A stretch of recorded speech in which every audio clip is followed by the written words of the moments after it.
ఈ భూమి మీద ఎన్ని సంవత్సరాలైతే, ఎన్ని దినాలైతే హ్యూమన్ లైఫ్లో నువ్వు ఉంటావో అది నీ మీద పనిచేస్తూనే ఉంటుంది. అందుకనే హీ టుక్ దిస్ ఫామ్. హల్లెలూయా. యేసుక్రీస్తు దేన్ని తీసుకున్నాడంట? మన ఫామ్ తీసుకున్నాడంట, హ్యూమన్ లైఫ్ని తీసుకున్నాడంట, హ్యూమన్ ఫామ్ తీసుకున్నాడంట. ఆయన నీ స్వరూపాన్ని తీసుకున్నాడంట. ఏమేన్? నీ ఫామ్ తీసుకున్నాడంట. ఆయన ఎందుకు తీసుకున్నాడు? ఆయన నీ ఫామ్, నీ డెత్ని ఆయన తీసుకున్నాడు. కల్వరి శిలువ చనిపోయింది యేసుక్రీస్తు కాదు, యాక్చువల్గా చనిపోయింది ఎవరంటే నీ ఫార్మేషన్. హల్లెలూయా. ఎవరు చనిపోయారు యాక్చువల్గా? నువ్వు. మన డెత్, మన మరణము ఏమైంది? మన రోగము ఏమైంది?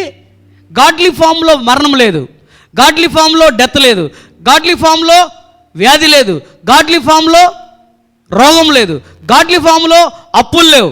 కానీ ఎప్పుడైతే హ్యూమన్ ఫామ్లోకి నువ్వు తిరిగి, ఆదాము కూడా దేవుని స్వరూపంలో, దేవుని రూపంలో తయారు చేయబడ్డాడు. గాడ్స్ ఎక్స్ప్రెసివ్ ఇమేజ్ కదా. Adam is God's expressive image. దేవుడు ఆదాముని సృష్టించిన తర్వాత ఆదాము దేవుని యొక్క స్వరూపంలో చేయబడ్డాడు, దేవుని ఇమేజ్లో చేయబడ్డాడు, దేవుని యొక్క లైక్నెస్లో చేయబడ్డాడు. అయితే యాజ్ లాంగ్ యాజ్ అలాగే ఉన్నంత వరకు ఆయన మీద ఏ రోగం పనిచేయాల. అలాగే అదే స్వరూపంలో, అదే రూపంలో, అదే పోలికలో ఆదాము జీవించినంత వరకు ఏ రోగమన్నా వచ్చిందా, ఏ బాధ అన్నా వచ్చిందా, ఏ నొప్పి అయినా వచ్చిందా, ఏ ప్రాబ్లం అయినా ఇబ్బంది పడ్డా? పళ్ళా. ఎప్పుడైతే దేవుడు తినద్దన్న పండు తిన్నాడో ఆయన ఏ స్వరూపంలో నుంచి ఏ స్వరూపంలోకి పడిపోయాడో తెలుసా?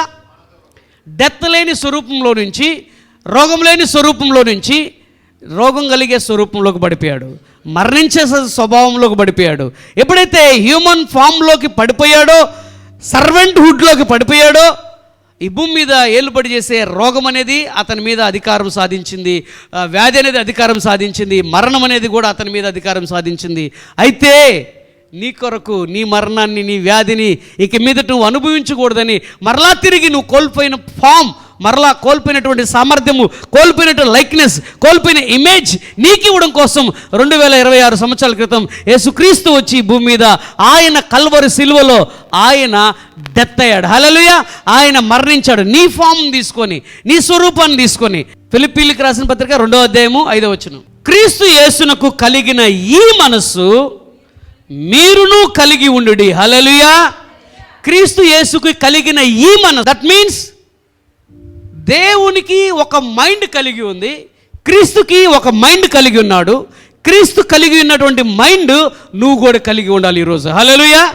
దట్ మీన్స్ అర్థం ఏంటంటే you have to change your mind. Hallelujah.